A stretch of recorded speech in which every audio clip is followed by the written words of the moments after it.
Imagine for a moment that there is a direction in space humanity has almost never visited. Not a distant galaxy, not the edge of the universe, not some hidden region beyond the reach of our telescopes. A direction that begins right here, in our own cosmic backyard, straight up or straight down. A direction so ordinary in principle that it sounds almost disappointing, and yet it remains one of the least explored perspectives in the entire solar system. Tonight, we are going to leave behind the familiar maps of the planets and look at our home from a viewpoint almost no spacecraft has ever achieved. We are going to climb above the great disk of the solar system itself and discover why doing so is unexpectedly difficult, what waits there, and why some scientists believe that the most important views of our cosmic neighborhood may still be missing. As always, there is nothing you need to do, nothing you need to remember, nothing you need to solve. Simply allow your breathing to slow. Allow the weight of the day to drift a little further away. Let your attention settle into the rhythm of the journey. And let's begin. There is a quiet fact about the solar system that is rarely emphasized, despite being one of the most important things about where we live. The solar system is flat. Not perfectly flat, of course. Nature rarely deals in perfect shapes. But compared to its enormous size, the solar system is astonishingly thin. The planets orbit the sun within a relatively narrow plane. The asteroids mostly follow that same plane. The dust that fills interplanetary space hugs it. Even the paths of most comets spend much of their existence close to it. Everything we know in our local cosmic neighborhood exists inside what is essentially a giant rotating disk. This flatness is so familiar that most people never stop to think about how strange it actually is. If gravity pulls equally in every direction, why aren't the planets arranged in a sphere around the sun? Why aren't worlds scattered randomly above and below each other? Why does everything seem to prefer the same broad layer of space? The answer begins more than 4.5 billion years ago, long before Earth existed, long before oceans formed, long before the sun itself began to shine. At that time, our solar system was not a solar system at all. It was a vast cloud, an immense drifting cloud of gas and dust floating through interstellar space. This cloud contained enough material to create everything we know today: the sun, the planets, their moons, asteroids, comets, every grain of dust that would eventually become part of our cosmic environment. For millions of years, perhaps longer, gravity slowly pulled this cloud inward. And gravity, given enough time, is relentless. Small regions became slightly denser than their surroundings. Those denser regions attracted more matter. As more matter arrived, gravity became stronger. The collapse accelerated. The cloud began falling inward under its own weight. At first glance, you might imagine this collapse producing a sphere. After all, gravity pulls in every direction. But there was another factor involved: rotation. The cloud was not perfectly motionless. Somewhere in its history, it had acquired a tiny amount of spin. The amount hardly mattered when the cloud was enormous. But as gravity shrank the cloud, that spin became increasingly important. The same thing happens when a figure skater pulls their arms inward. Their rotation speeds up. The shrinking cloud behaved in exactly the same way. As it contracted, its rotation accelerated. And once rotation becomes significant, something remarkable happens. Material can continue collapsing easily along the direction of the spin axis. But sideways collapse becomes much more difficult. The result is a natural flattening. The cloud begins transforming from a sphere into a disk. Over millions of years, that is exactly what happened. The giant cloud flattened into a rotating structure surrounding a growing central concentration of matter. At the center, temperatures rose, pressures increased. Eventually, nuclear fusion ignited. The sun was born. Around it remained a broad rotating disk of gas and dust. Inside that disk, countless tiny particles collided. Some bounced apart, others stuck together. The survivors grew. Small grains became pebbles. Pebbles became rocks. Rocks became mountain-sized bodies.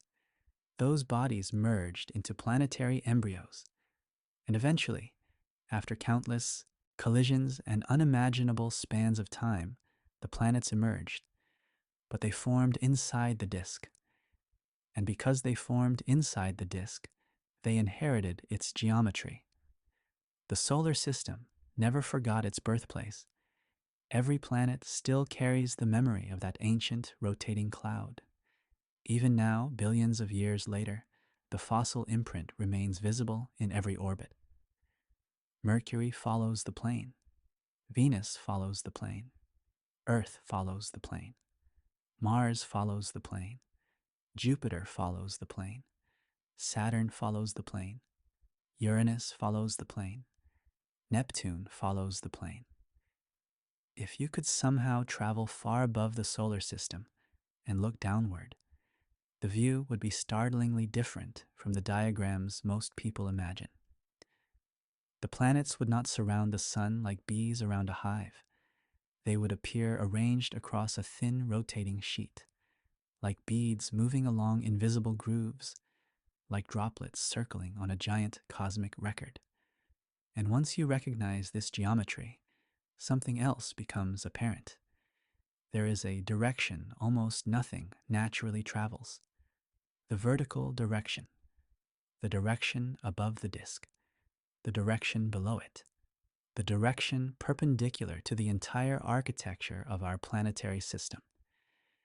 This becomes easier to appreciate when you think about the night sky itself.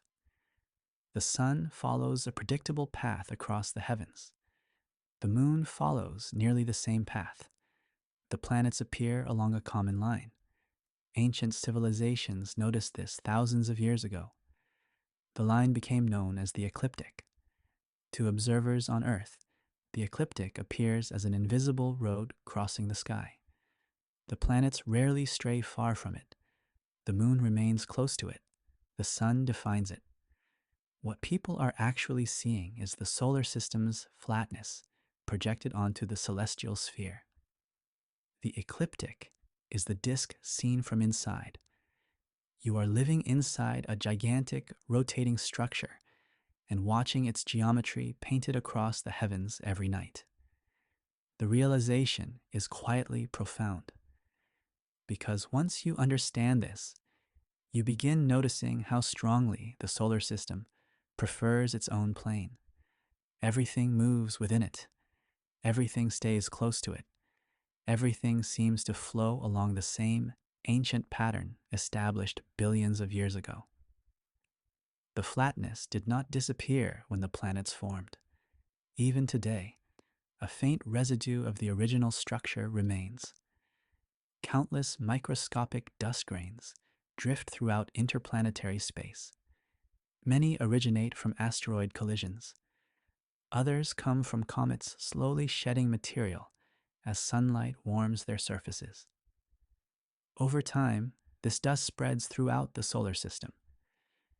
But because its sources exist within the planetary plane, the dust itself remains concentrated there. On exceptionally dark nights, far from artificial light, this dust can actually become visible. A faint glow stretches upward from the horizon after sunset or before dawn. Many people have seen it without knowing what it was. This soft cone of light is called the zodiacal light. It is sunlight reflecting from the dust of the solar system itself. In a very real sense, the zodiacal light is the ancient disk made visible. It is the geometry of our home, illuminated by the sun. To stand beneath it is to witness the lingering remains of the structure that created every planet we know. And this is where the story becomes even more interesting, because while the disk provides our home, it also limits our perspective. Looking outward along the plane means looking through dust, through planets, through asteroids, through the accumulated structure of billions of years of solar system history. Looking above the plane is different. Above the plane, much of that clutter disappears. The view becomes cleaner, clearer, less obstructed. The universe beyond reveals itself more directly. The sky above the solar system's poles is among the least crowded directions available anywhere in our cosmic neighborhood. Which raises an obvious question. If the view is so valuable, why haven't we gone there? Why don't we have countless photographs looking down on the solar system from above? Why don't we have stunning images showing the planets spread across their giant rotating disk? The answer is surprisingly simple, because the solar system's flatness is not merely a shape, it is a current. Everything inside it is already moving. The Earth beneath your feet is moving around the sun at nearly 30 kilometers every second. Every spacecraft launched from Earth inherits that motion automatically. Every probe begins its journey already caught within the flow. And escaping that flow turns out to be far harder than most people realize. Much harder, in fact, than reaching many of the distant worlds that lie within the disk itself. That strange reality will become the focus of our next chapter, because the greatest obstacle to seeing the solar system from above is not distance. It is momentum, an invisible inheritance carried by every planet, every asteroid, every spacecraft, and even by you at this very moment as you quietly ride through the darkness around our star. For now, simply allow the image to remain in your mind. A vast rotating disk, a sun glowing at its center, worlds tracing ancient paths through space, and above it all, an unexplored direction waiting patiently for someone to look. As the night grows quieter and your thoughts drift a little further from the concerns of the day, we will continue our journey deeper into that hidden perspective in the next chapter of Science Sleep Theory. The most important fact about leaving Earth is one that almost nobody thinks about. Not because it is complicated, not because it is hidden, but because it is so constant that we never feel it. At this very moment, as you sit quietly listening, the Earth beneath you is moving around the sun at roughly 30 kilometers every second. Every second. Not every minute. Not every hour. Every second. In the time it takes to blink, our planet has traveled dozens of kilometers along its orbit. The continents move together. The oceans move together. The atmosphere moves together. Every city, every mountain, every living thing is carried along by the same enormous sideways motion. And because everything moves together, the motion feels invisible. You do not feel yourself traveling through space. You do not feel the Earth racing around the sun. You do not feel the solar system carrying you through the galaxy. The motion is so smooth, so constant, that your brain treats it as stillness. But for spacecraft, this hidden motion changes everything. When a rocket launches from Earth, it does not begin its journey from rest. It already possesses Earth's orbital velocity. The moment it leaves the launch pad, it is already moving around the sun at 30 kilometers per second. The rocket does not need to acquire that speed. It inherits it. Every spacecraft ever launched has inherited it. The Voyager probes inherited it. The missions to Mars inherited it. The spacecraft that visited Jupiter, Saturn, Uranus, and Neptune inherited it. Even the probes currently traveling through interstellar space inherited it. They all began life as passengers, riding Earth's motion around the sun. This sounds helpful, and most of the time it is. In fact, It is one of the reasons space exploration is possible at all. Imagine for a moment that Earth were somehow motionless relative to the Sun. Every mission would become vastly more difficult. Every spacecraft would need to generate enormous amounts of velocity simply to join the flow of the solar system. Instead, nature provides that velocity for free. Earth has already done the work. The spacecraft simply starts with it. For journeys within the plane of the solar system, this inheritance is an incredible advantage. A mission to Mars does not need to fight Earth's orbital motion. It uses it. A mission to Jupiter does not cancel Earth's speed. It builds upon it. A mission to Saturn does the same. The spacecraft simply adjusts its orbit slightly and allows gravity to do much of the rest. This is one of the quiet secrets of spaceflight. Most interplanetary missions are not really flying directly toward their destinations. They are reshaping the orbit they already have. The spacecraft leaves Earth carrying its inherited momentum. A carefully timed engine burn nudges that momentum into a slightly different shape. Gravity then guides the spacecraft along its new path. The journey unfolds naturally. The spacecraft falls through the solar system. It rides the geometry already present. And because nearly everything important exists within the same flat plane, the process is surprisingly efficient. But what if you wanted to leave the plane entirely? What if you wanted to climb straight above the solar system? What if you wanted to reach the mysterious perspective we discussed in the previous chapter? Suddenly, everything changes, because now the inherited motion becomes a problem. The spacecraft is moving sideways around the Sun at 30 kilometers per second. To climb above the plane, that sideways motion does not help very much. In fact, it becomes the obstacle. Imagine standing on a fast-moving train. The train is racing east. Now imagine trying to jump straight north. Your body already possesses the train's eastward motion. No matter how hard you jump, you continue moving east. You cannot simply choose to ignore the speed you inherited. The same thing happens in orbit.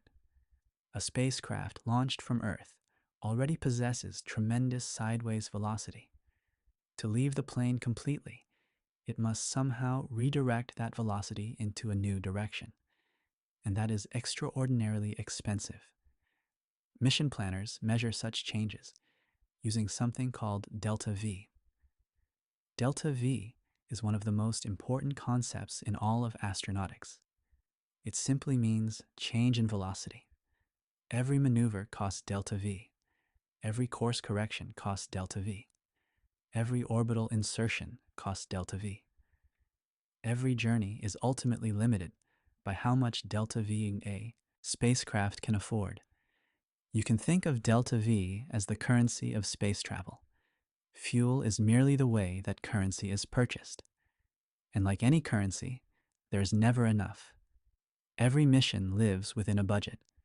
Spend too much early, and there is not enough left later. Spend wisely, and remarkable journeys become possible. Now consider the challenge of leaving the solar system's plane. To truly climb above the ecliptic, a spacecraft must redirect much of its inherited orbital motion. The cost is staggering. A direct climb out of the plane would require roughly 30 kilometers per second of velocity change. 30. To appreciate how large that number is, compare it with other missions. Traveling from Earth orbit toward Mars requires only a fraction of that. Reaching Jupiter requires far less. Even reaching Pluto, one of the most distant major destinations ever visited by a spacecraft, demands less direct velocity change than climbing vertically above the solar system. That sounds impossible. How can Pluto be easier to reach than empty space above the Sun? The answer lies entirely in geometry. Pluto exists within the flow. Above the solar system does not. When a spacecraft travels outward toward Pluto, It continues moving in roughly the same direction it was already moving. The orbit expands. The trajectory stretches. The sun's gravity shapes the path. The spacecraft works with the system. But climbing above the plane is different. The spacecraft must push against the structure itself. It must escape the current. And escaping a current always costs more than drifting along with it. This is why nearly every mission in history has remained close to the ecliptic. Not because engineers lacked imagination, not because scientists lacked interest, but because physics imposes a price, and the price is extraordinarily high. The solar system behaves almost like a giant river. Everything flows around the sun together. Planets, asteroids, dust, spacecraft. Even comets spend much of their lives participating in the same general motion.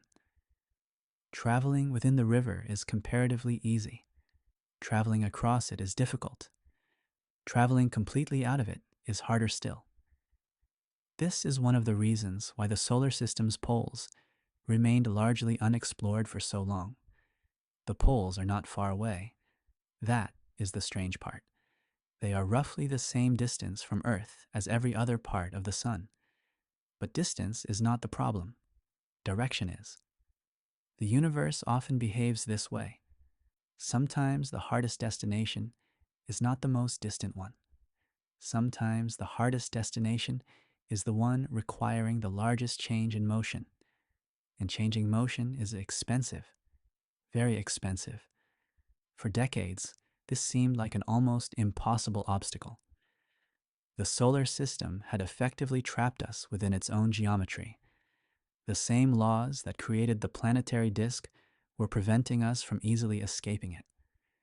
Gravity had built a flat system. Angular momentum had preserved that flatness. And every spacecraft inherited the consequences.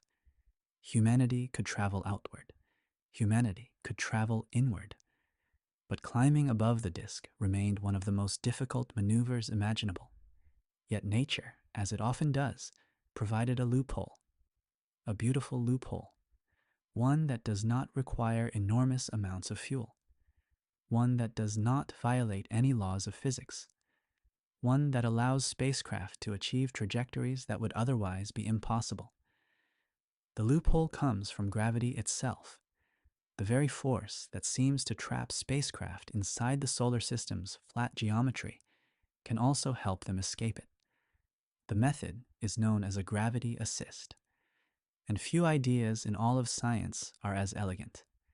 Imagine throwing a tennis ball toward a moving train. If the ball bounces in exactly the right way, it can leave with more speed than it arrived. The train loses an incredibly tiny amount of energy. The ball gains it. The total energy remains conserved. Something very similar happens with planets. A spacecraft approaching a planet falls into its gravitational field. The planet bends the spacecraft's path. With the correct geometry, the spacecraft leaves carrying additional energy, borrowed from the planet's orbital motion. The planet loses an immeasurably tiny amount in return. The exchange is real. But because planets are so massive, they never notice. For the spacecraft, however, the effect can be transformative.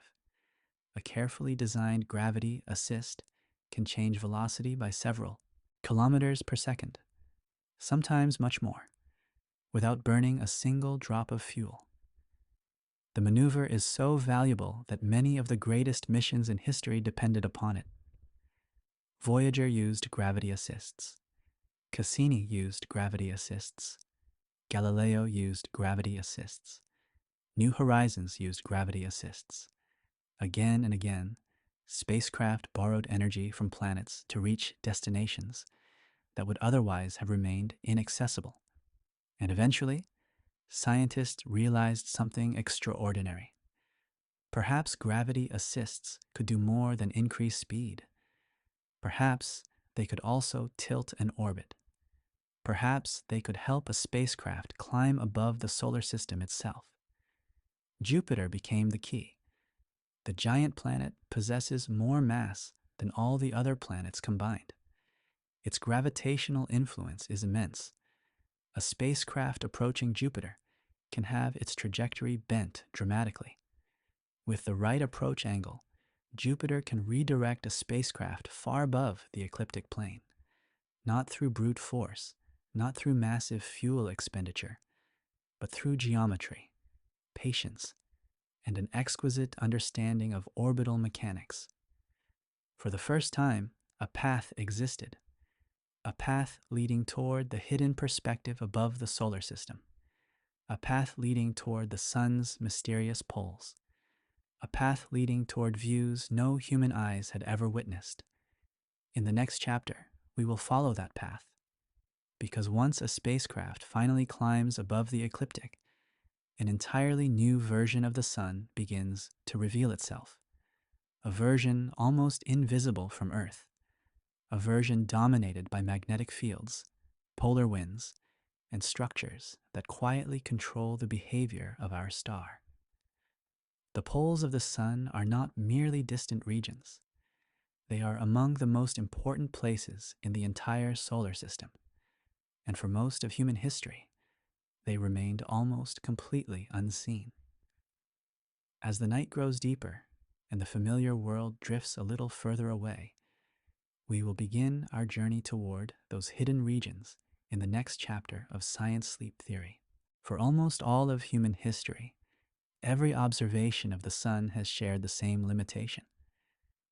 We have viewed our star from the side, not because astronomers lacked powerful telescopes, not because spacecraft were unavailable, not because anyone intentionally ignored the poles. We simply never had the perspective. Every major planet orbits within the same broad plane. Earth lives inside that plane. Most spacecraft remain inside that plane. Nearly every image of the sun ever taken has therefore been captured from roughly the same angle. Imagine trying to understand Earth while only looking at its equator. You could learn an extraordinary amount. You could study oceans, continents, weather systems, mountain ranges, and ecosystems. You could build an impressive understanding of the planet. But entire regions would remain poorly understood. The Arctic, the Antarctic, the circulation patterns that connect the poles to the rest of the globe. Important pieces of the story would remain hidden. For a surprisingly long time, something similar was true for the sun. The poles of the sun are not minor details. They are not quiet corners sitting at the edge of the star. In many ways, they are among the most important regions on the entire solar surface. Processes that shape the behavior of the sun often begin there. Magnetic cycles depend on them. Solar winds emerge from them. The long-term evolution of the sun's magnetic field is deeply connected to them. And yet for most of modern astronomy, they remained frustratingly difficult to observe. Even when viewed through powerful telescopes, the poles appear distorted. The curvature of the sun works against us. From Earth's perspective, the polar regions sit near the edge of the solar disk. Features become compressed. Details become difficult to resolve. The geometry itself hides information. It is like trying to study a mountain range by looking at it only from the horizon.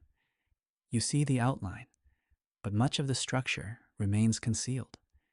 To truly understand the poles, astronomers needed a completely different viewpoint. They needed to rise above the solar system itself. Only then could they look downward and see the sun from angles never available from Earth. The motivation for this effort comes largely from one of the strangest properties of our star. The sun possesses a magnetic field. At first glance, that statement sounds simple. Most people know magnets. Magnets stick to refrigerators. Magnets make compasses work. Magnets influence charged particles. The sun's magnetic field, however, operates on scales that are almost impossible to imagine. Its influence extends throughout the entire solar system. It shapes the solar wind. It guides streams of charged particles. It influences the space environment surrounding every planet. And unlike an ordinary refrigerator magnet, the sun's magnetic field is constantly changing, twisting, stretching, tangling, reorganizing itself. Sometimes the field becomes so distorted that enormous amounts of energy are suddenly released. Solar flares erupt. Coronal mass ejections explode outward. Billions of tons of plasma are launched into space. These events can affect satellites, communication systems, power grids, and astronauts. Yet beneath all of this apparent chaos lies a deeper cycle, a rhythm, a heartbeat. Approximately every 11 years, the sun undergoes a magnetic transformation. Its magnetic poles reverse. North becomes south. South becomes north. The entire magnetic structure of the star flips. Then, over the following 11 years, the process gradually reverses again. Completing a full magnetic cycle requires about 22 years. This cycle influences nearly every aspect of solar activity. Sunspot numbers rise and fall. Solar storms become more or less common. The shape of the corona changes. The solar wind evolves. And remarkably, much of this story appears to originate near the poles. The poles act almost like memory banks. They store information about the sun's magnetic state. The strength of the polar magnetic fields can even provide clues about the intensity of future solar cycles. In a sense, if you want to understand where the sun is going, you often need to understand what is happening at its poles. And that is exactly what made the lack of observations so frustrating. Scientists knew the poles mattered. They simply could not see them properly. There was another mystery waiting there as well. One connected not to magnetism alone, but to the solar wind. The solar wind is often misunderstood. The word wind makes it sound gentle, like air moving through trees, like a breeze crossing an open field. The reality is very different. The solar wind is a continuous stream of charged particles flowing outward from the sun in every direction. These particles race through space at hundreds of kilometers per second. They carry magnetic fields with them. They fill the vast region surrounding the sun. Earth exists inside this flow. So does Mars. So does Jupiter. So does Neptune. The entire solar system floats inside an ocean of solar wind.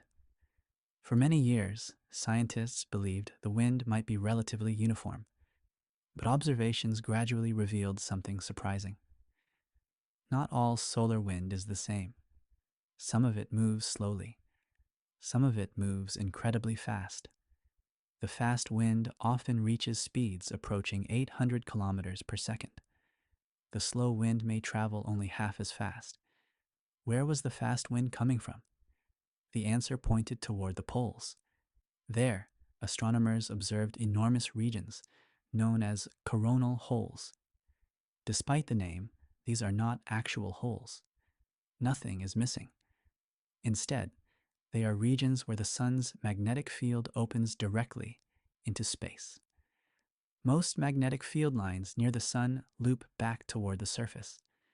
They form giant arches of magnetism. But inside coronal holes, the field lines remain open. They extend outward into the solar system. Charged particles can escape more easily. The result is a powerful stream of fast solar wind. For years, scientists suspected that the polar regions served as the primary source of these high-speed flows. Yet again, the evidence remained incomplete. The geometry prevented clear observations. The most important regions remained frustratingly difficult to study. Imagine trying to understand a waterfall while never being allowed to look directly at its source. You can observe the river downstream. You can measure the water. You can model the flow, but part of the story remains hidden. That was the situation facing solar physicists. The poles appeared to be critical, but confirmation required a new perspective. The challenge, as we learned in the previous chapter, was reaching that perspective. The solar system itself resisted.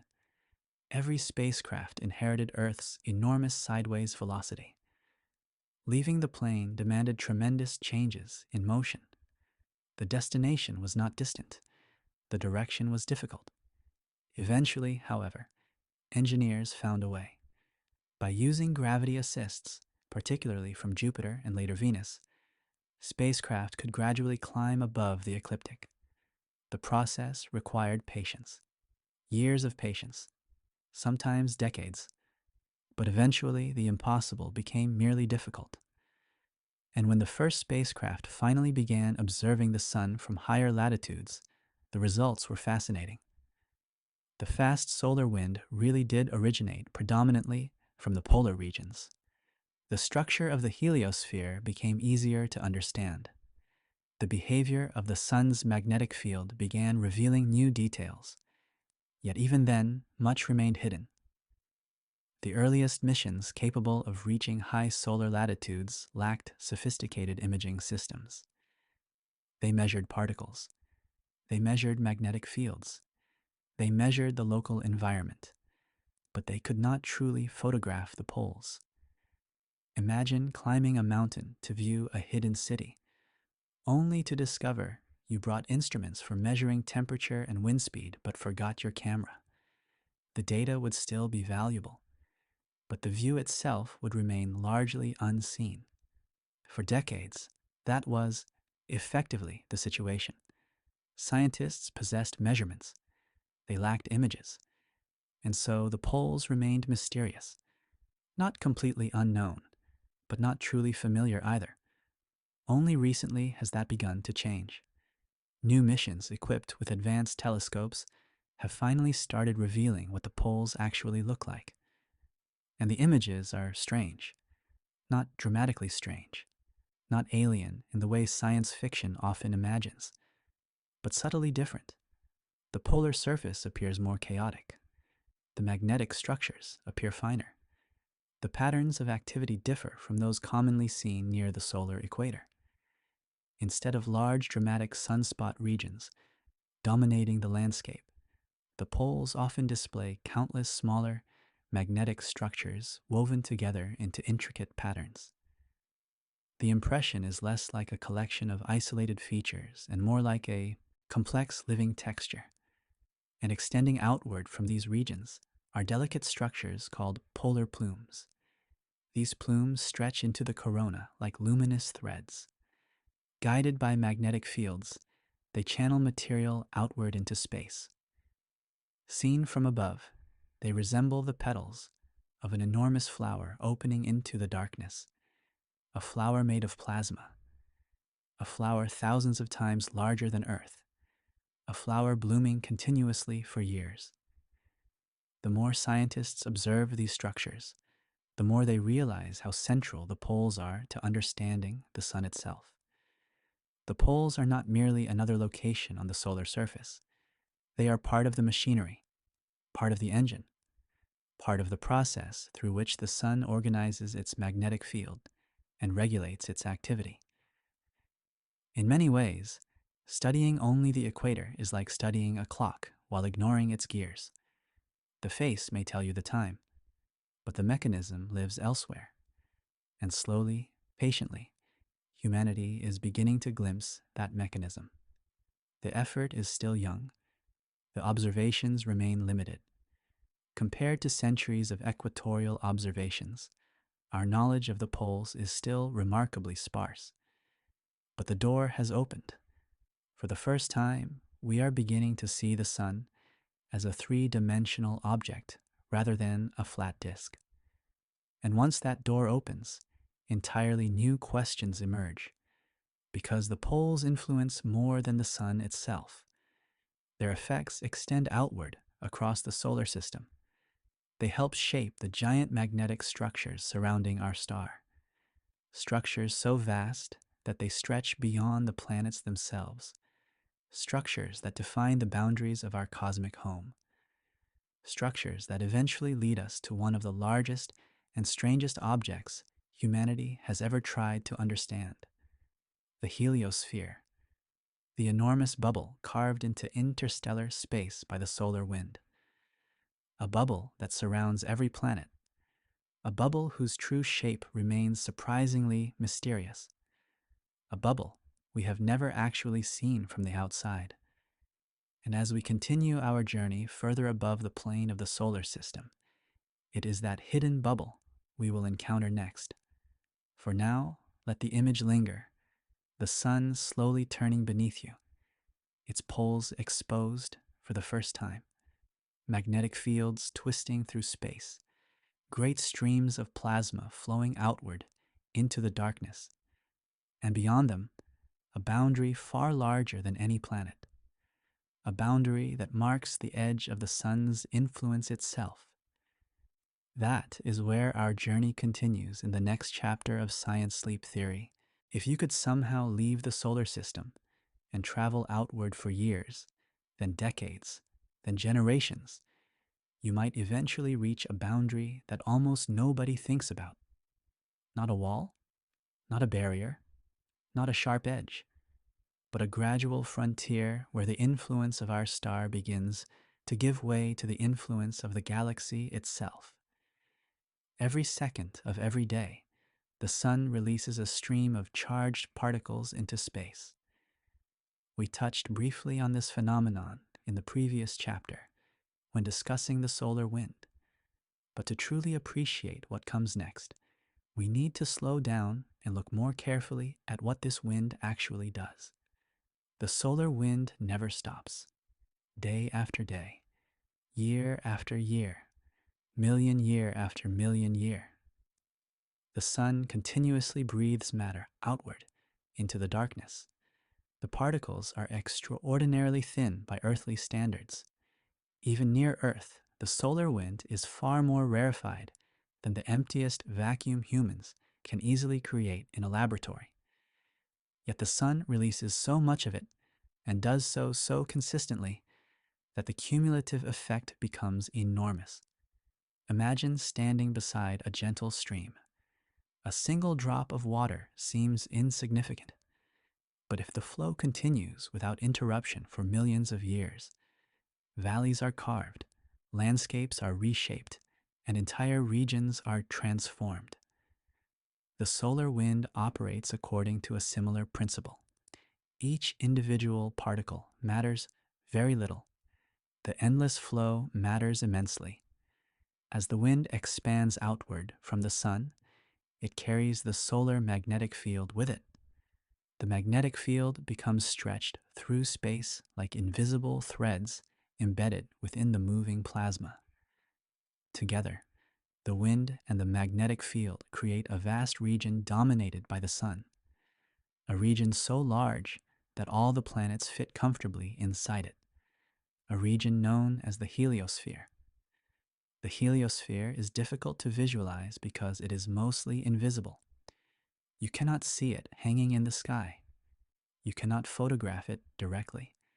You cannot stand outside it and take a picture looking back. And yet every human being who has ever lived has existed inside it. Earth exists inside the heliosphere. Mars exists inside the heliosphere. Jupiter, Saturn, Uranus, Neptune, the asteroid belt, the Kuiper belt. Even the distant frontier regions explored by the Voyager spacecraft exist within its embrace. The heliosphere is, in a very real sense, our cosmic atmosphere. Not the atmosphere of Earth, not the atmosphere of a planet, but the atmosphere of an entire star. And like any atmosphere, it provides protection. The galaxy is filled with energetic particles known as cosmic rays. Some originate from exploding stars. Some come from exotic events involving neutron stars and black holes. Others have traveled enormous distances through interstellar space. Many carry tremendous energies. The heliosphere acts as a shield against part of this bombardment. Its magnetic structure helps deflect some incoming cosmic rays. The protection is imperfect. Many particles still reach the inner solar system. But without the heliosphere, the radiation environment around Earth would be considerably harsher. In a sense, life on Earth benefits not only from the sun's light and warmth, but also from the enormous bubble its wind creates. The existence of the heliosphere has been understood for decades. Its exact shape, however, remains surprisingly uncertain, and that uncertainty brings us back to the central theme of tonight's journey: perspective. Almost everything we know about the heliosphere comes from measurements taken within the solar system's plane, inside the disk, inside the flow, inside the structure itself. Imagine trying to determine the shape of a forest while standing among the trees. You can measure individual trunks. You can study leaves. You can estimate distances. But seeing the entire forest at once becomes difficult. The heliosphere presents a similar challenge. We live inside it. Every spacecraft begins inside it. Every observation starts from within the bubble. As a result, reconstructing its overall shape has proven remarkably difficult. For many years, scientists imagined the heliosphere as something resembling a comet. The reasoning seemed sensible. The sun moves through the galaxy. The surrounding interstellar gas flows past us. A moving object interacting with a surrounding medium often develops a rounded front and an elongated tail. Comets do this. Many stars appear to do this. Perhaps the heliosphere did as well. In this picture, the heliosphere possessed a blunt nose, facing the direction of motion, and an enormous tail stretching behind it. The image became common in textbooks and scientific illustrations. For a long time, it seemed entirely reasonable. Then the observations became more sophisticated, and the picture began to change. Some measurements suggested that the heliosphere might not possess a long tail at all. Instead, it might have a shape more resembling a croissant.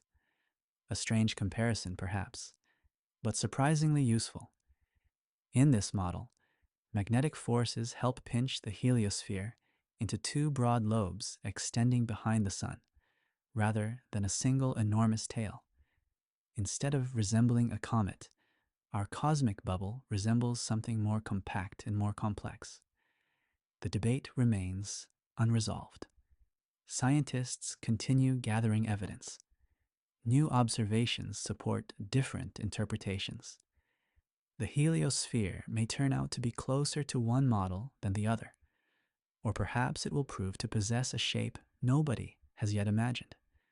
The deeper truth is that we still do not know, and there is something quietly humbling about that fact. Human beings have landed on the moon. We have sent robots to Mars. We have explored the giant planets. We have observed galaxies billions of light years away. Yet the overall shape of the bubble surrounding our own solar system remains uncertain. Not because the question is unimportant, not because scientists have ignored it, but because perspective matters. And we have never truly viewed the heliosphere from outside. In fact, no spacecraft has ever photographed the heliosphere directly. No probe has flown far above the solar system and looked back. No camera has captured the bubble containing every planet. The portrait of our cosmic home remains unfinished. The closest humanity has come to touching the edge of this structure involves two spacecraft launched nearly half a century ago, Voyager 1 and Voyager 2. Their story is extraordinary. When they launched in the late 20th century, no one expected them to survive into the 21st. Yet they continue traveling today, far beyond the major planets, far beyond Pluto, far beyond the regions originally intended for exploration. Eventually, both spacecraft crossed a remarkable frontier. the boundary where the outward pressure of the solar wind gives way to the pressure of interstellar space, the heliopause. This is often described as the edge of the solar system, though that phrase is somewhat misleading. The sun's gravity extends much farther. Comets orbit much farther away. The solar system itself does not truly end there, but the sun's wind does. Beyond the heliopause lies the interstellar medium, the environment between stars, a realm of extremely thin gas, magnetic fields, dust particles, and cosmic rays. Voyager 1 crossed this boundary in 2012. Voyager 2 followed in 2018. For the first time in history, human-made objects entered interstellar space. The achievement is difficult to fully appreciate. The signals arriving from the Voyagers today left the spacecraft many hours ago. They travel at the speed of light. Even light requires enormous amounts of time to bridge the distance. The spacecraft themselves continue drifting outward, silent ambassadors from a civilization that may look entirely different by the time their power sources finally fade. Yet even the Voyagers reveal the limits of our perspective. Both crossed the heliopause from roughly the same general region. Both traveled near the plane of the solar system. Neither provided a complete picture. Imagine trying to determine the shape of an entire ocean by examining 2 points along its shoreline. The measurements are valuable, but they cannot reveal everything. The heliosphere remains larger than our observations. And this brings us back to the mysterious directions above and below the solar system. The poles, the regions where the solar system's flat architecture no longer obstructs our view. From those directions, entirely new possibilities emerge. A spacecraft climbing high above the ecliptic could study the heliosphere from perspectives unavailable to the Voyagers. It could examine the solar wind flowing outward at high latitudes. It could investigate how the heliosphere interacts with the galaxy beyond. It could help answer questions that have lingered for decades. Questions about shape, questions about structure, questions about how our local bubble actually fits into the wider Milky Way. Because the heliosphere itself exists within larger structures. The sun is not drifting through empty space. It currently travels through a region known as the local interstellar cloud. That cloud exists inside an even larger structure called the local bubble. The local bubble is thought to have formed millions of years ago through ancient supernova explosions. Massive stars lived. Massive stars died. Their explosions carved enormous cavities into the surrounding gas. The sun now drifts through one of those ancient cavities. A bubble inside a bubble. A structure nested inside a larger structure. And all of it moving through the galaxy together. The deeper we look, the more layers appear. Earth exists within the atmosphere. The atmosphere exists within the heliosphere. The heliosphere exists within the local interstellar cloud. The cloud exists within the local bubble. The local bubble exists within the Milky Way. The Milky Way exists within a larger cosmic environment still, layer upon layer, structure within structure, each one influencing the next, each one helping determine the conditions under which life exists. When viewed this way, the question of looking above the solar system becomes more than a question of astronomy. It becomes a question about perspective itself. How much of reality remains hidden simply because we observe from one location? How many structures appear incomplete because we have never stepped outside them? How many mysteries persist because our viewpoint is limited? The heliosphere reminds us that understanding often depends less on intelligence than on perspective. Sometimes the answer is not a better equation, not a more powerful telescope, not a faster computer. Sometimes the answer is simply standing somewhere new, and that is precisely what humanity has been trying to do, to find new vantage points, new perspectives, new directions from which to observe the familiar. In the next chapter, we will explore the missions that finally began climbing above the ecliptic itself, the spacecraft that dared to leave the solar system's ancient plane, the missions that delivered humanity's first true glimpses toward the sun's hidden poles, and the remarkable engineering required to make such journeys possible. For now, let the image settle into your thoughts. A vast, invisible bubble surrounding every planet, a bubble carved by sunlight and plasma, a bubble drifting through the galaxy, and somewhere beyond its distant boundary, the enormous darkness between the stars. Quiet, patient, waiting. As we continue our journey deeper into the hidden geometry of our cosmic home in the next chapter of Science Sleep Theory. For most of the space age, the idea of observing the sun from above the solar system sounded almost impossible. Not impossible in the sense that the laws of physics forbade it. Impossible in the way climbing a sheer cliff without equipment feels impossible. The destination existed. The route did not. Every mission launched from Earth inherited the same problem. The spacecraft began its journey, moving sideways around the sun at nearly 30 kilometers per second.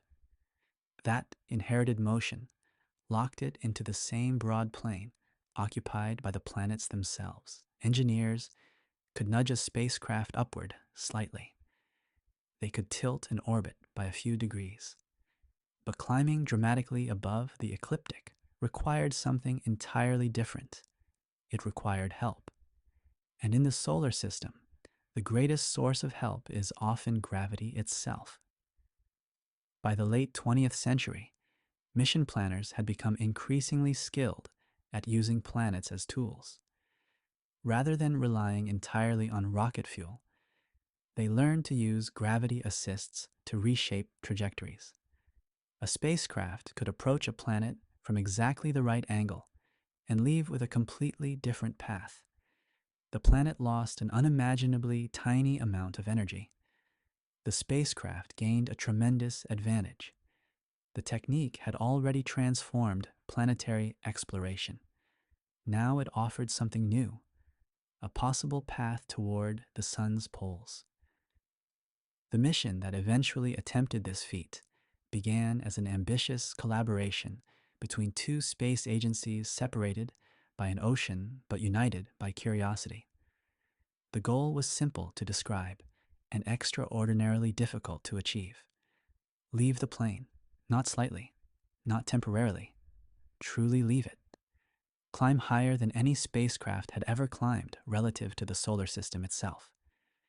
Reach latitudes where the sun could finally be observed from above. The solution involved a destination that initially seemed unrelated: Jupiter. The spacecraft would not travel directly toward the sun's poles. Instead, it would first travel outward across much of the solar system.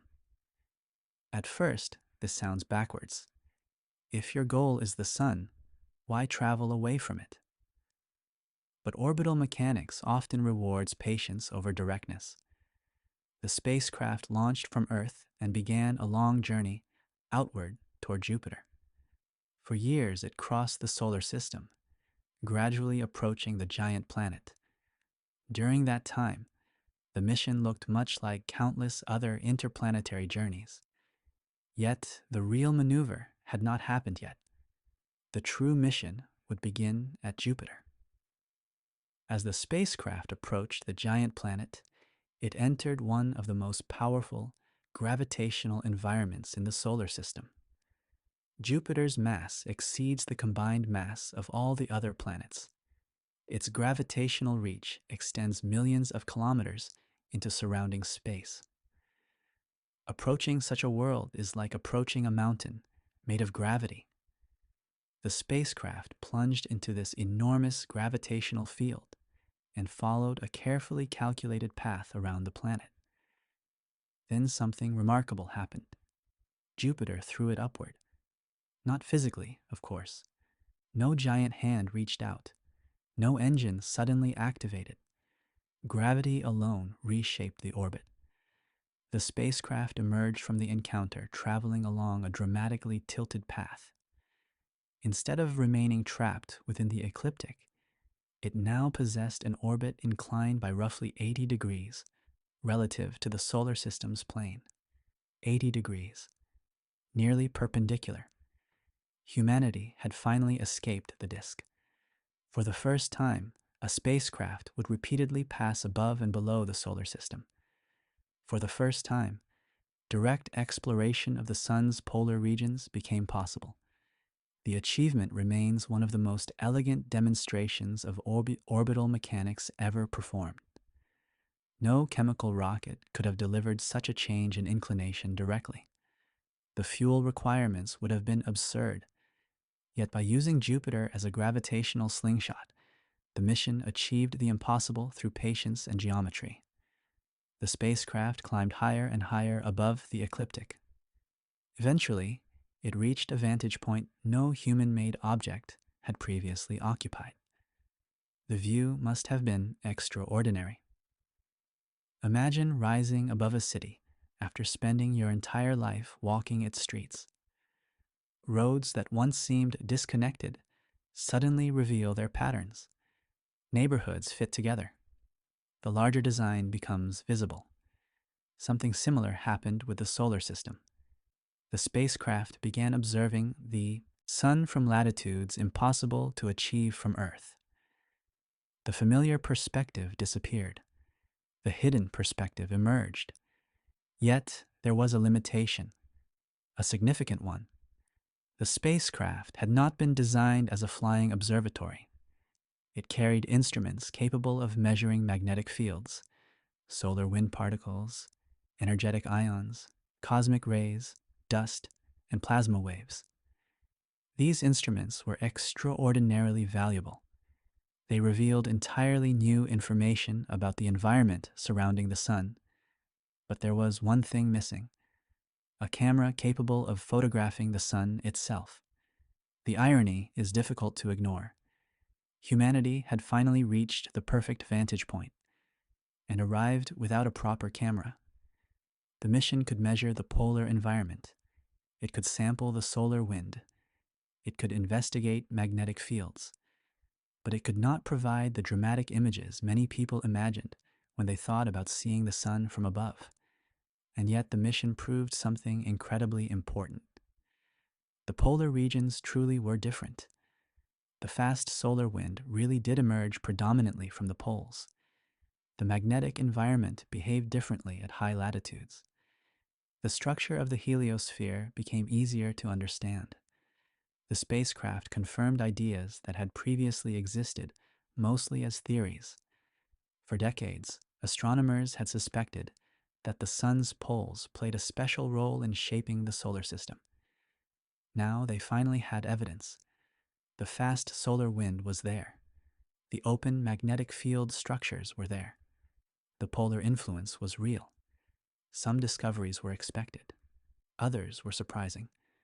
One particularly interesting result involved the large-scale magnetic field of the heliosphere itself.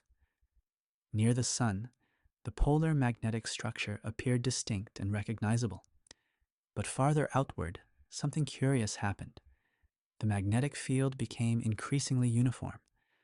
The solar system seemed to smooth itself out. Local differences near the sun gradually blended into a more global structure. The discovery helped scientists better understand how magnetic information travels through the heliosphere. It also demonstrated how difficult it can be to infer the conditions near a star simply by observing its distant surroundings. The mission continued for years, then for more years, then for even more years.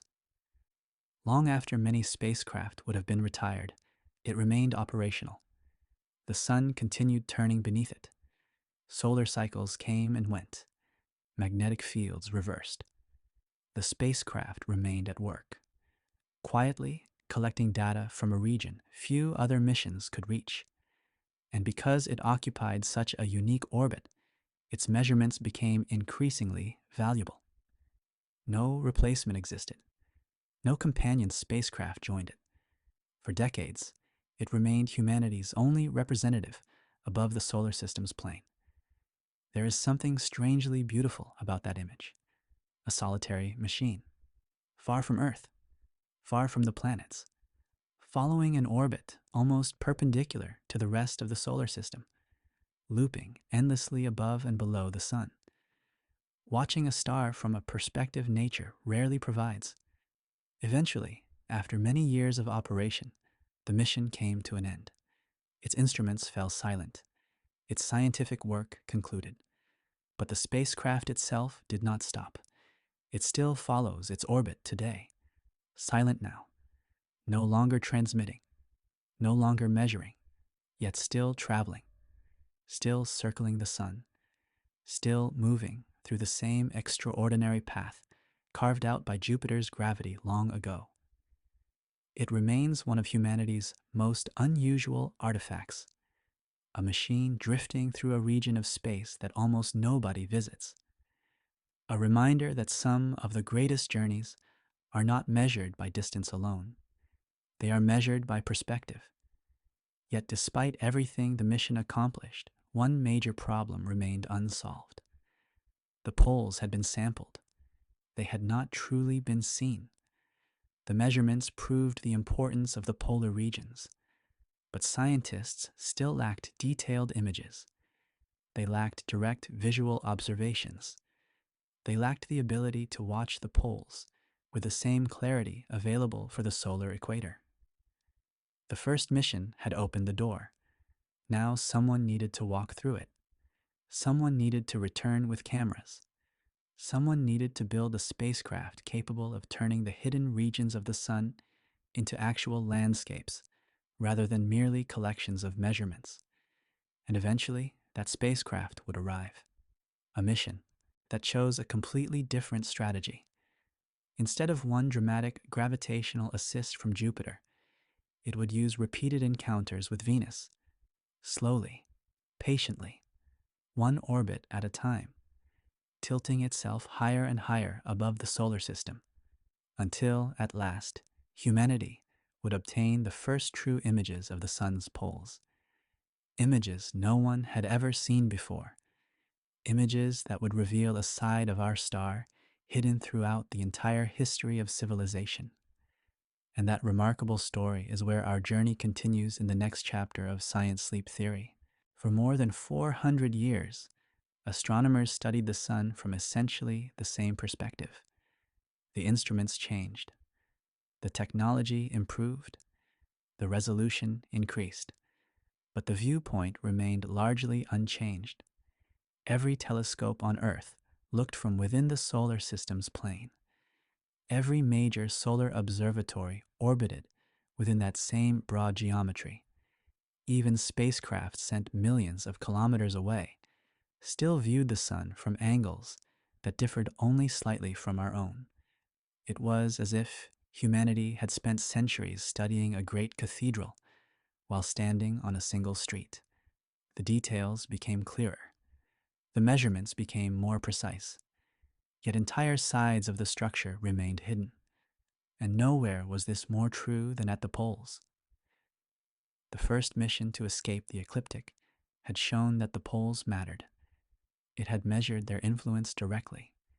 It had revealed the fast solar wind, the distinctive magnetic environment, and the importance of the polar regions in shaping the heliosphere. But it could not truly show us what the poles looked like. The sun's hidden landscapes remained hidden. For decades, scientists waited. Then a new mission arrived. Unlike its predecessor, this spacecraft was designed not merely to measure the sun, but to see it. And unlike the dramatic Jupiter slingshot used by the earlier mission, the new spacecraft chose a more patient path, a slower path, a path that relied upon repeated encounters with Venus. At first glance, Venus might seem like an unlikely partner in a mission to study the Sun. The planet is smaller than Jupiter. Its gravity is far weaker. Its influence is more modest. Yet Venus possesses one enormous advantage. It is close. Close enough that a spacecraft can encounter it again and again.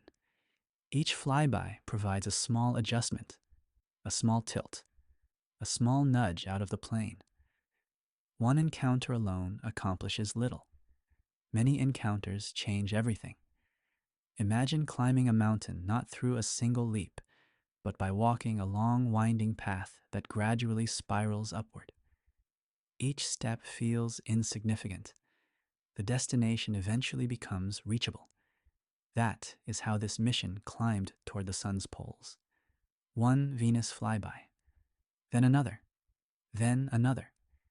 Each encounter increased the spacecraft's orbital inclination. Each encounter lifted it slightly higher above the solar system's ancient disk. Each encounter moved humanity closer to a perspective nobody had ever experienced before. Years passed. The spacecraft continued its careful ascent, and all the while it remained busy, because this mission carried something the first one lacked: eyes. Sophisticated eyes, visible light telescopes, ultraviolet imagers, magnetographs, coronagraphs, instruments capable of transforming the Sun from a source of measurements into a landscape. For the first time, humanity possessed a spacecraft specifically designed to observe the polar regions directly. The anticipation among solar physicists was considerable, not because they expected something dramatic, not because they anticipated discovering giant hidden structures or spectacular unknown phenomena. Science rarely works that way. The excitement came from something subtler. They knew there would be surprises.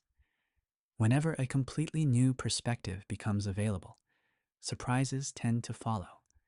History had demonstrated this repeatedly. The first telescopes revealed moons around Jupiter. The first deep space probes transformed our understanding of planets. The first space telescopes exposed galaxies beyond imagination. New perspectives almost always reveal unexpected details. The Sun's poles would likely be no different. Eventually, the spacecraft reached the inclinations necessary for meaningful polar observations. And then it happened. The first direct close images of a solar pole arrived. Humanity saw the Sun from above. Not entirely above, not yet, but above enough. Above enough to reveal details invisible from the ecliptic. Above enough to provide the first genuine glimpse into one of the most poorly observed regions of our star. The images were historic, not because they showed something wildly alien, not because they overturned everything scientists believed, but because they transformed an abstraction into a place. For generations, the poles had existed largely as theoretical regions.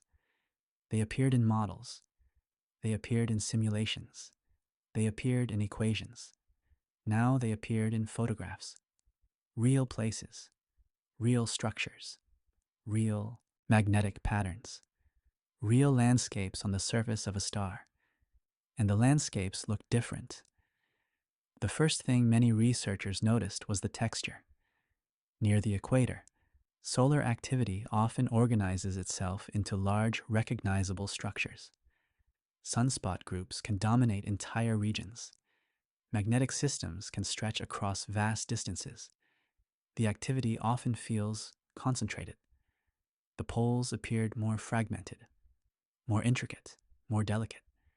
Instead of a few dominant structures, countless smaller magnetic features seemed woven together across the surface. The magnetic field resembled a tangled tapestry, a dense network of tiny flux concentrations emerging from the photosphere. The view felt less like a collection of individual objects and more like a living fabric, a continuously shifting web of magnetism. This made sense. Scientists had predicted that the poles should behave differently. The images confirmed those expectations. Yet seeing something is different from calculating it. The emotional impact is different. The certainty is different. A photograph has a way of making reality feel real, and nowhere was that more apparent than in the observations of the polar plumes. For decades, astronomers had seen hints of these structures, thin rays extending outward from the poles, delicate features barely visible from the side. Now they could finally observe them from a much more favorable angle. The plumes appeared like luminous strands stretching outward into the corona, thousands upon thousands of kilometers long, guided by magnetic fields, carrying material into space. Seen together, they created an impression that was strangely organic, like the petals of a giant flower, like fibers emerging from a glowing sphere, like sunlight itself taking physical form. The images revealed another important truth. The polar coronal holes were every bit as significant as scientists had suspected. These vast regions of open magnetic field dominated the high latitudes, unlike much of the solar surface, where magnetic field lines loop back toward the sun. The field lines inside coronal holes remain open. They extend outward indefinitely, providing escape routes for the fast solar wind. The images showed these structures in unprecedented detail, and with them came a better understanding of how the sun communicates with the solar system around it. Because the solar wind is not merely a local phenomenon, it is the mechanism through which the sun extends its influence across billions of kilometers. Every planet experiences it. Every spacecraft experiences it. Every corner of the heliosphere is shaped by it.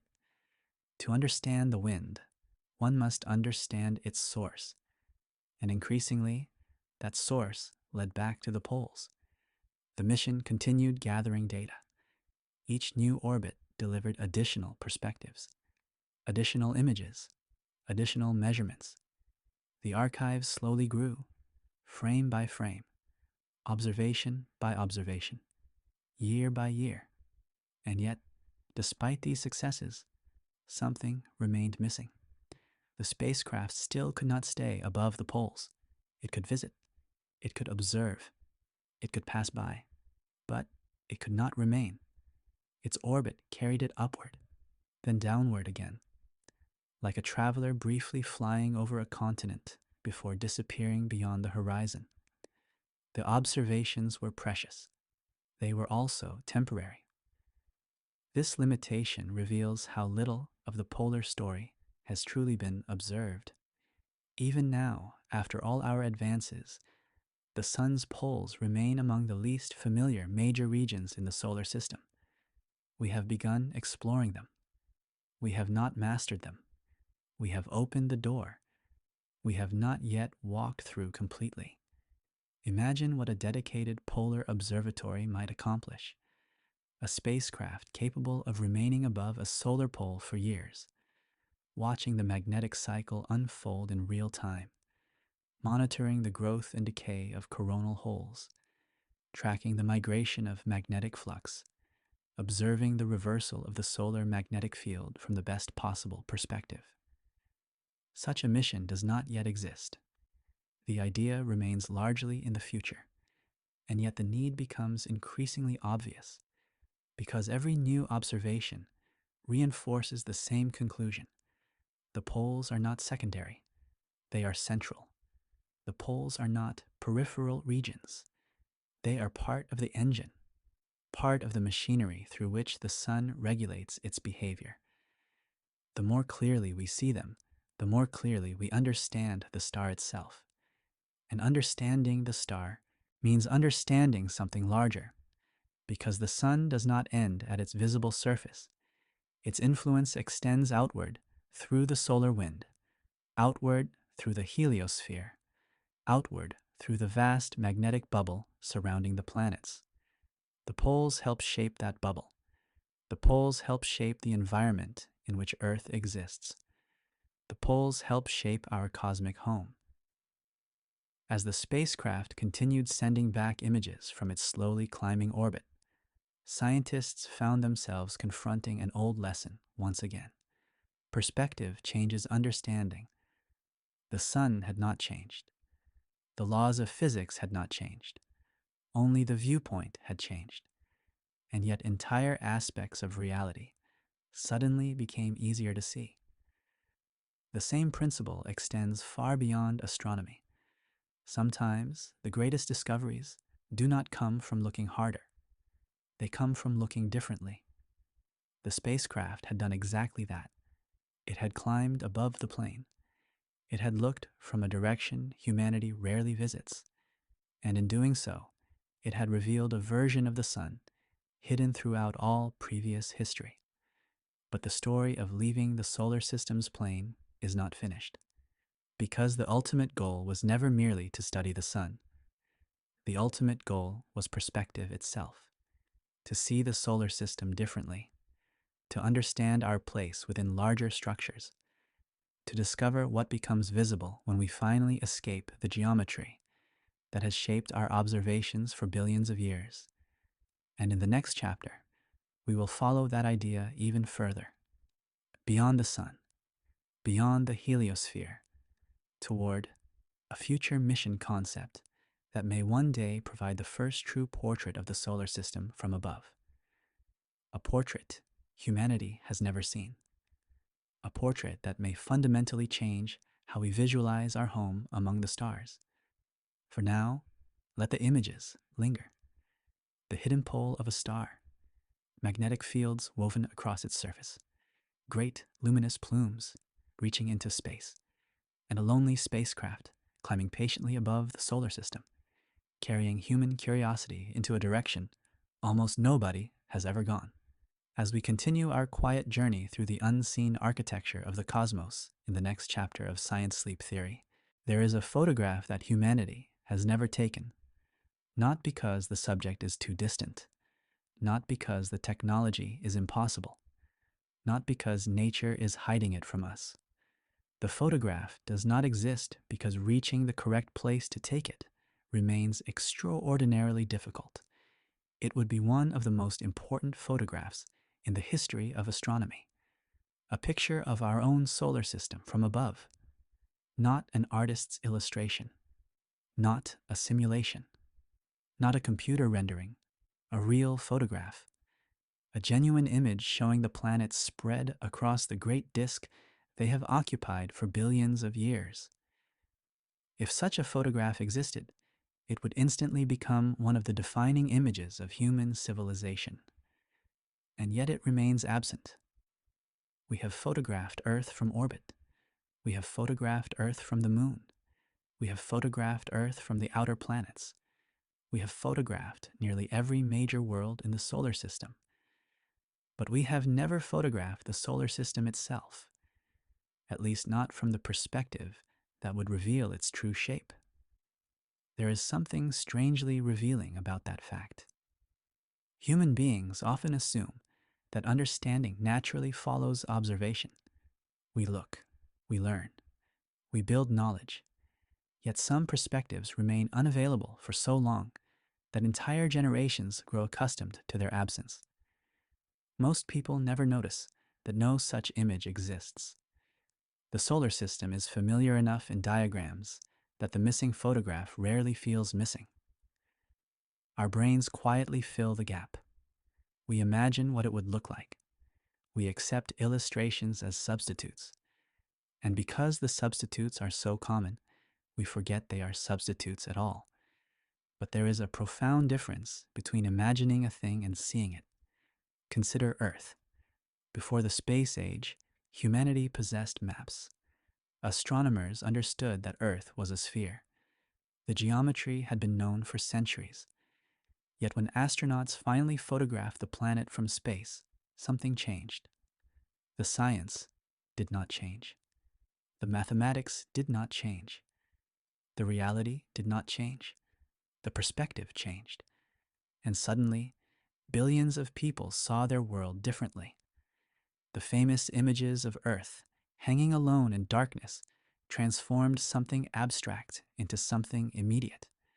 The planet became a fragile place, a shared place, a single world suspended in a vast cosmic ocean. The photograph carried emotional power that no diagram could match. The solar system may be waiting for a similar moment. Imagine floating far above the sun's north pole, hundreds of millions of kilometers above the planetary plane, looking downward. The first thing you would notice is the emptiness. Space is vast beyond ordinary intuition. Even from this elevated viewpoint, the planets would not appear crowded together. The distances separating them would remain enormous. Mercury would circle close to the sun, Venus farther out. Earth would appear as a tiny moving point. Mars would follow its own broader path. Then the giant planets, Jupiter, Saturn, Uranus, Neptune, each tracing ancient orbits around the central star. The entire structure would resemble a cosmic mechanism, not mechanical in the ordinary sense, not rigid, not engineered, but ordered, graceful. A giant rotating system held together by gravity and time. The planets would appear like notes arranged upon a sheet of music written billions of years ago. And perhaps most striking of all would be the thinness, the incredible thinness. From inside the solar system, the planets seem scattered through three-dimensional space. From above, their flatness would become obvious. The entire architecture would collapse into a delicate disk, a structure surprisingly slender compared to its enormous width. The realization might feel familiar, because nature builds disks everywhere. Saturn's rings form a disk. Protoplanetary systems form disks. Galaxies form disks. Accretion flows around black holes form disks. Again and again, rotation and gravity collaborate to create the same geometry. The solar system is part of that pattern, one example among countless others. Yet because we live inside it, the pattern remains difficult to see. This is one of the strange challenges of existence. The structures that surround us most completely are often the hardest to recognize. Fish do not naturally notice water. People rarely notice air. And humanity, living inside the solar system's disk, often forgets that the disk exists at all. A photograph from above would change that. It would make the invisible visible. It would reveal the architecture we inhabit, and it would help answer questions extending far beyond aesthetics, because a view from above would provide scientific insights as well. The zodiacal dust cloud could be mapped directly. The distribution of interplanetary material could be observed from a unique angle. The relationship between the planets and the heliosphere could be studied in ways impossible from within the plane. Even the structure of the solar system's magnetic environment might become easier to understand. Perspective has always been one of astronomy's most valuable tools. Many of the greatest discoveries in science emerged because observers found new ways of looking. Sometimes the universe does not hide information. Sometimes it merely requires a different angle. The challenge, of course, remains reaching that angle. As we have seen throughout this journey, leaving the ecliptic is expensive, very expensive. The solar system's flatness acts like a current. Everything moves together. Everything shares the same ancient, sideways momentum inherited from the collapse of the original cloud. Escaping that motion requires ingenuity. Fortunately, human beings have become remarkably inventive when confronted with difficult trajectories. One concept that has attracted increasing attention involves combining multiple techniques. Gravity assists, solar sails, deep solar flybys, advanced propulsion systems. Each method contributes part of the solution. None alone is perfect. Together, they may eventually make truly high-latitude exploration practical. Among the most elegant ideas is the solar sail. A solar sail sounds almost mythical. A spacecraft pushed not by engines, but by sunlight itself. Yet the concept is entirely real. Light carries momentum.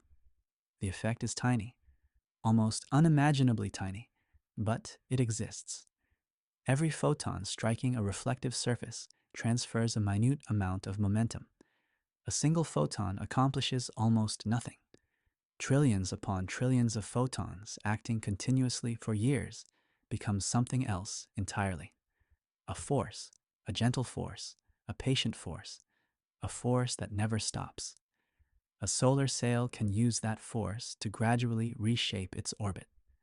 Not quickly, not dramatically, but continuously. Day after day, month after month, year after year. Given enough time, a sailcraft can accomplish maneuvers that would require enormous amounts of fuel for conventional spacecraft. Most importantly, it can slowly climb out of the solar system's plane. The process resembles a sailboat crossing an ocean. The vessel does not fight the wind directly. It works with it, adjusting angles, using pressure, converting a gentle push into purposeful motion. A spacecraft equipped with a sufficiently large sail could theoretically spend years spiraling upward away from the ecliptic, eventually reaching vantage points unavailable to traditional missions. The beauty of the concept lies in its patience. The universe often rewards patience. Gravity rewards patience. Orbital mechanics rewards patience. Solar sailing does the same. Another possibility involves combining solar sails with the deep gravitational well of the sun itself. A spacecraft could fall inward toward the sun, gaining enormous speed. Then use carefully timed maneuvers near perihelion to redirect its trajectory. The result could be dramatic inclination changes, achieved far more efficiently than direct thrust alone would allow. Such missions remain challenging. Thermal protection becomes critical. Navigation becomes demanding. Engineering becomes complex. Yet none of these obstacles appear fundamentally impossible. The laws of physics permit the journey. The question is whether humanity chooses to make it. And perhaps one day we will.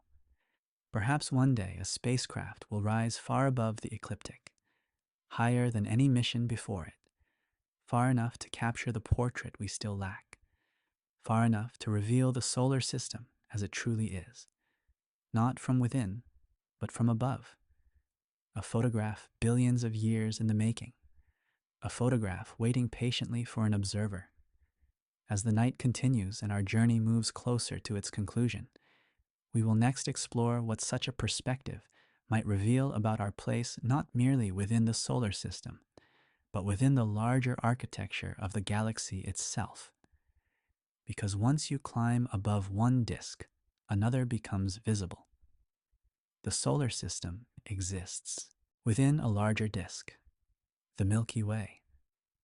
And from high above the sun, the relationship between those two structures begins to reveal something extraordinary about where we truly are.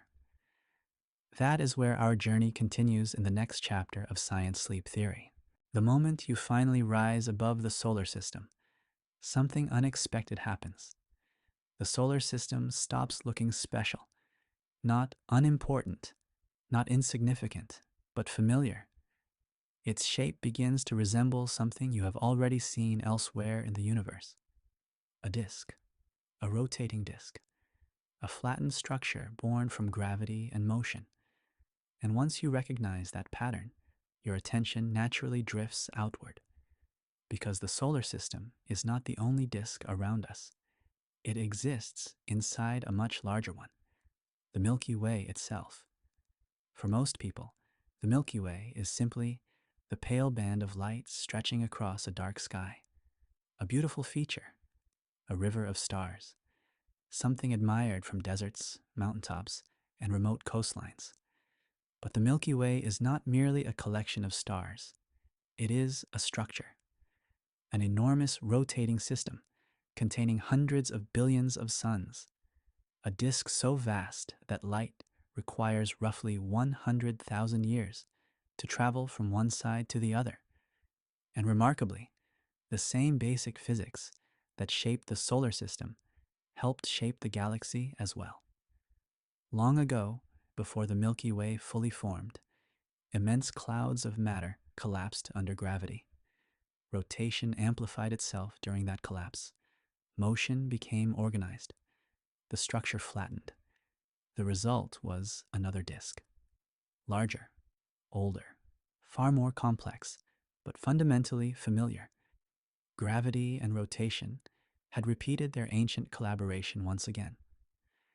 This means that our solar system is a disk living inside a disk, a small rotating system embedded within a vastly larger rotating system, and the two are not aligned. This is one of the details that often surprises people. If you could somehow draw the plane of the solar system and compare it to the plane of the Milky Way, they would not match.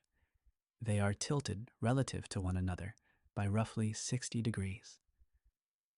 The solar system travels through the galaxy in its own orientation.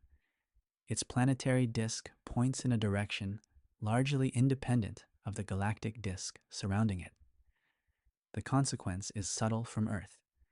Most people never notice it, but from high above the solar system, the difference becomes obvious. The familiar geometry begins to rearrange itself. The band of the Milky Way no longer stretches across the sky in the way you expect. The galactic center appears in a different direction. The relationship between our local environment and the larger galaxy suddenly becomes easier to understand. Imagine climbing onto a hill after spending your entire life walking through a city. The streets have not changed. The buildings have not moved, but the relationships become clearer. You finally see how everything fits together. A high-latitude view of the solar system would provide exactly that kind of understanding. You would see Earth's orbit. You would see the planetary plane. And beyond it, you would see the tilted architecture of the galaxy itself. The result would be a reminder that every scale of the universe possesses its own geometry. Every structure has its own orientation. Every system exists inside something larger. Earth exists inside the solar system. The solar system exists inside the Milky Way. The Milky Way exists within a group of galaxies. That group exists within larger cosmic structures. Again and again, the pattern repeats. The deeper you look, the more nesting you find, the more layers appear. And there is something strangely calming about this realization. Human beings often imagine themselves at the center of their experience, not out of arrogance, simply because experience begins locally. We wake up on Earth. We see the sky from Earth. We measure reality from Earth. Yet every expansion of perspective reveals a larger context. The planet became part of a solar system. The solar system became part of a galaxy. The galaxy became part of a larger universe. Each discovery moved us away from the center, and each discovery made reality more beautiful rather than less, because meaning does not require centrality. A single cell inside a forest remains remarkable. A single tree inside a continent remains remarkable. A single world inside a galaxy remains remarkable. Perspective changes scale. It does not diminish wonder. In fact, wonder often grows alongside perspective.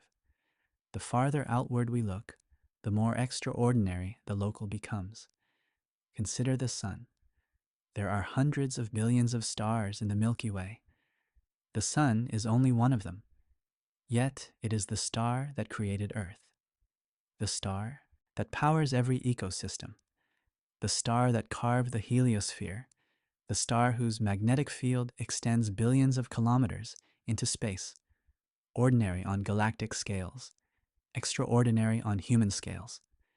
Both descriptions are true simultaneously. And this duality appears everywhere.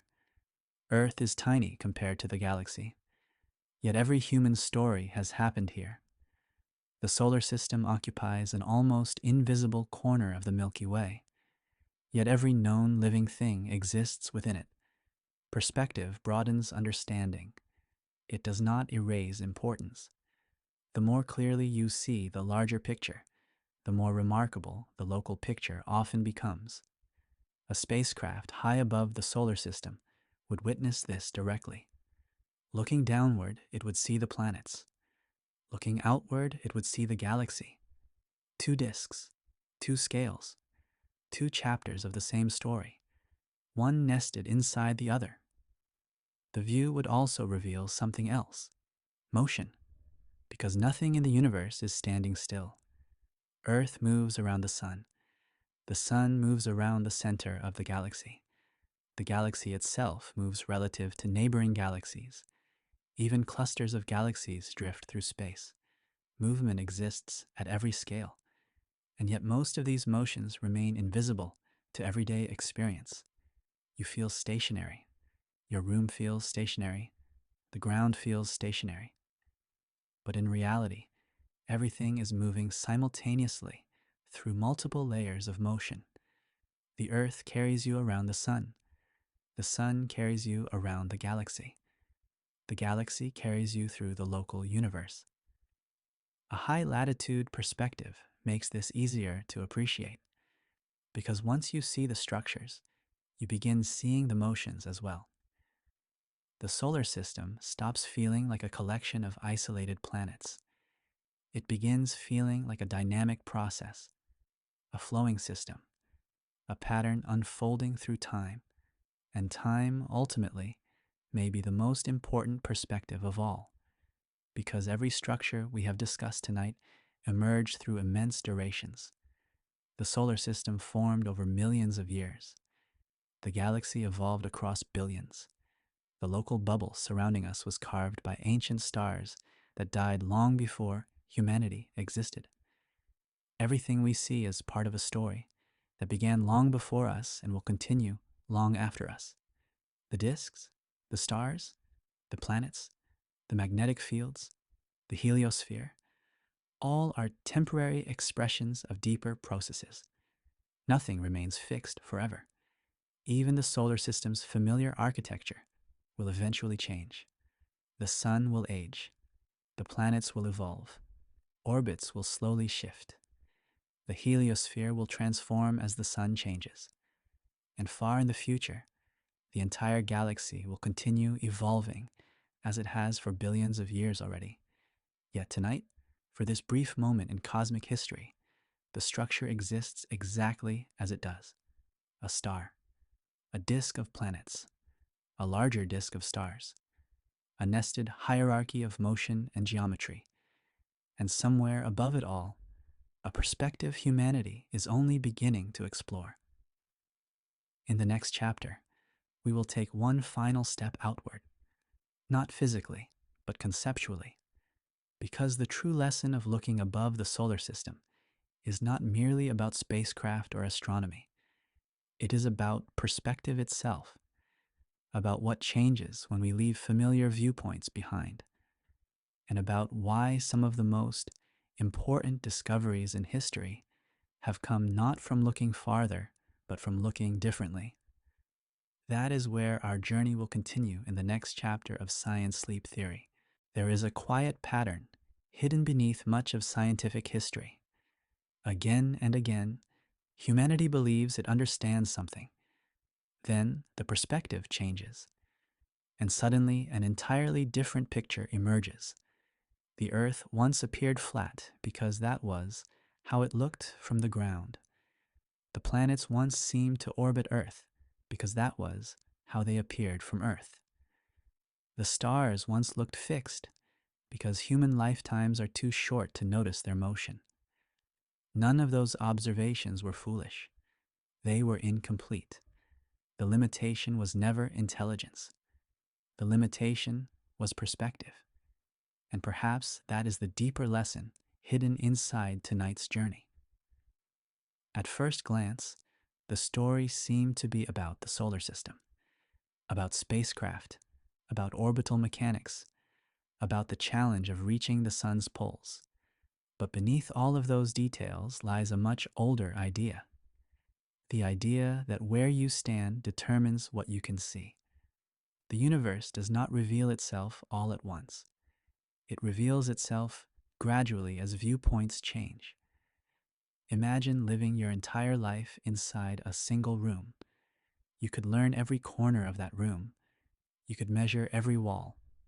You could understand its contents with extraordinary precision. Yet there would always remain a question you could not answer. What does the building look like?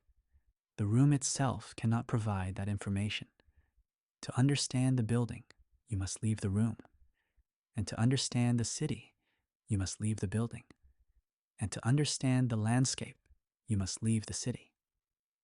Every larger understanding requires a broader viewpoint. The solar system presents exactly the same challenge. For thousands of years, humanity observed from Earth. Then we expanded outward. We reached orbit. We reached the moon. We visited other planets. Each new location revealed aspects of reality that had previously remained hidden. And now we find ourselves confronting another boundary. The boundary created by the solar system's own geometry. The boundary created by the disk. The realization is almost philosophical. Human beings have become remarkably skilled at traveling across the solar system. Yet we have barely begun traveling perpendicular to it. We have explored the neighborhoods. We have rarely climbed onto the roof. And sometimes the roof provides the most revealing view of all. There is something almost poetic about the fact that one of the hardest destinations in the solar system is not the farthest one. The outer planets are distant. The Kuiper Belt is distant. Interstellar space is distant. Yet the direction above the sun remains strangely difficult despite being relatively close. Distance is not always the obstacle. Sometimes geometry is. Sometimes habit is. Sometimes inherited motion is. The challenge of reaching the solar system's poles reminds us that difficulty is often more subtle than it first appears. The shortest path is not always the easiest. The nearest destination is not always the most accessible. And the most important perspective is not always the one directly in front of us. Perhaps this is why the story resonates beyond astronomy, because every human life contains its own versions of these hidden perspectives. We become accustomed to seeing the world from a particular angle, a particular culture, a particular experience, a particular understanding. Then something changes. We encounter a new viewpoint, and suddenly, reality appears larger than before. The world itself may not have changed, but our relationship to it has. Astronomy simply performs this process on cosmic scales. It invites us to step outside familiar viewpoints, to see our surroundings differently, to recognize patterns that remain invisible from inside them. The solar system is a perfect example. Most people imagine the planets as separate destinations. Earth here, Mars there, Jupiter farther away. Yet from above, the planets become parts of a single structure, a unified disk, a coherent system. The perspective transforms isolated objects into a connected whole. And once that happens, new questions emerge, questions that were difficult to ask before. How does the heliosphere really look? How does the solar magnetic field behave at high latitudes? How do the polar regions shape the evolution of the sun? What does our local neighborhood look like when viewed from directions we rarely visit? Perspective creates questions as often as it creates answers. This is one reason science never truly ends. Every discovery reveals another horizon. Every new viewpoint reveals additional mysteries. The universe grows larger each time we learn something new about it. And perhaps nowhere is this more obvious than when considering the future. Imagine a century from now. Imagine technologies not yet invented. Imagine propulsion systems more capable than those available today. Imagine observatories stationed permanently above the solar system's poles. Imagine detailed maps of the heliosphere. Imagine real photographs of the planetary disk. Imagine continuous monitoring of the sun's magnetic poles. Future generations may regard such observations as completely ordinary. They may wonder how humanity ever functioned without them, just as modern astronomers sometimes struggle to imagine a time before telescopes. Perspective tends to become normal surprisingly quickly. The extraordinary becomes familiar. The revolutionary becomes routine. And then curiosity pushes forward once more. There is a certain comfort in that pattern. The universe remains larger than our knowledge, always. No matter how much we discover, no matter how many spacecraft we launch, no matter how many mysteries we solve, something remains beyond the horizon. Something remains unseen. Something waits beyond the current perspective. That is not a flaw in science. It is the reason science continues. If every question were answered, curiosity would have nowhere to go. But the universe never allows that. There is always another angle, another scale, another structure hidden behind the familiar one. Tonight's journey began with a simple observation. The solar system is flat. Such an ordinary statement, such an easy statement, and yet hidden within it was an entire exploration, a hidden direction, a difficult journey, the sun's unseen poles, the shape of the heliosphere, the possibility of future missions, the importance of perspective itself, all emerging from a single overlooked fact. That is often how understanding works. A small observation opens into a larger realization. The larger realization opens into a larger question. The question leads outward, and outward, and outward again, until eventually you find yourself looking at the universe from a place you never expected to reach. Perhaps that is what makes astronomy so uniquely calming. The universe is vast, overwhelmingly vast. Yet the deeper we explore it, the more connected everything appears. The planets belong to the solar system. The solar system belongs to the galaxy.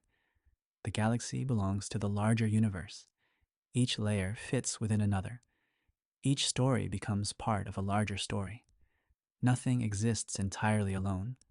Not worlds, not stars, not galaxies, not even us. We are participants in the same cosmic structure we spend our lives trying to understand. Passengers aboard a planet moving around a star moving through a galaxy moving through the universe, all carried together through the darkness. And somewhere above the solar system's ancient disk, a perspective still waits, patiently, quietly, unconcerned by human schedules, unconcerned by centuries, unconcerned by millennia, waiting for curious minds to arrive, waiting for the photograph that has never been taken, waiting for the next step in humanity's long effort to see its home a little more clearly. And in our final chapter, we will bring the journey to a close, not with a destination, but with a reflection. A quiet look back at the hidden direction above the sun, the immense structures surrounding us, and the remarkable fact that even after centuries of exploration, some of the most revealing views of our cosmic home may still lie ahead. There is a thought experiment that astronomers sometimes return to when trying to understand their place in the universe. Imagine leaving Earth, not forever, just long enough to see it properly. Imagine rising through the atmosphere and watching continents emerge. Oceans reveal their shapes. Weather systems swirl across the globe. Political borders disappear. The divisions that once seemed important fade into invisibility. The planet becomes a single world. Now continue. Travel beyond the moon, beyond the familiar realm of human exploration. Watch Earth shrink into a pale point of light. Continue outward, past Mars, past Jupiter, past Saturn. The sun becomes brighter than everything else. The planets become difficult to distinguish. Distances stretch beyond intuition. And then imagine something humanity has never truly achieved. Turn upward. Leave the plane. Climb above the solar system itself. Rise high enough that the architecture of our cosmic home finally reveals itself. From that perspective, the journey we have taken tonight becomes real. The planets arrange themselves into a vast rotating disk. Mercury circles closest to the sun, racing through its orbit in just 88 days. Venus follows its slower path. Earth moves quietly along its familiar route. Mars traces a wider circle. The giant planets spread outward into darkness, separated by distances so large that even light requires hours to cross them. The entire structure rotates with extraordinary patience. Nothing rushes. Nothing hurries. The solar system has been turning like this for billions of years, long before the first animals appeared on Earth, long before the first forests, long before the first humans looked upward and wondered what the stars might be. The planets were already moving. The disk was already turning. The sun was already shining. From above, another realization emerges. The solar system feels fragile. Not fragile because it is weak, fragile because it is small. For most of human history, the solar system represented everything. The entire cosmos, the complete universe. Today we know better. We know the solar system is only one planetary system among countless others. The Milky Way alone contains hundreds of billions of stars. Many possess planets of their own. Many likely possess disks of their own. Many likely host worlds we have never imagined. And beyond the Milky Way lie hundreds of billions of galaxies more. The scale becomes difficult to hold in the mind, perhaps impossible. Yet from above the solar system, the contrast becomes striking. Our entire planetary neighborhood occupies only a tiny corner of a single galaxy. A galaxy that itself occupies only a tiny corner of the observable universe. And still, this small corner matters, because it is home. The word home is often associated with familiarity. A room, a house, a city, a country. But astronomy has steadily expanded the meaning of the word. Earth became home. Then the solar system became home. Then the galaxy became home. Each expansion did not replace the previous one. It included it. The larger perspective never erased the smaller one. It simply provided context. And context is one of the most valuable things perspective can offer. When viewed from inside the solar system, the planets can feel separate. When viewed from above, they become connected. When viewed from inside a lifetime, history can feel chaotic. When viewed across centuries, patterns emerge. When viewed from inside a single moment, life can feel overwhelming. When viewed across years, meaning often appears. Perspective changes everything. This has been the hidden lesson, running beneath tonight's journey from the very beginning. The story was never only about the sun's poles, never only about spacecraft, never only about orbital mechanics. It was about the power of changing where we stand. Because reality often looks different from a new vantage point. The solar system looked different from above. Earth looked different from space. The universe looked different through a telescope. And perhaps our own lives look different when we step back from them as well. The universe has a remarkable way of teaching this lesson repeatedly. Again and again, larger perspectives reveal deeper connections. The solar system is flat because of processes that occurred during its birth. The galaxy is flat because of similar processes operating on larger scales. The heliosphere exists because of the interaction between the Sun and interstellar space. The local bubble exists because ancient stars exploded millions of years ago. Each structure influences another. Each story connects to a larger story. Nothing exists in isolation. Not planets, not stars, not galaxies, and perhaps not people either. There is another image worth holding for a moment before our journey ends. Imagine a future spacecraft, not one that exists today, one that has yet to be built. It rises gradually above the solar system, higher than any mission before it, higher than the current generation of spacecraft. Far enough to finally capture the photograph humanity still lacks. The photograph of home, not Earth, not the moon, not a planet.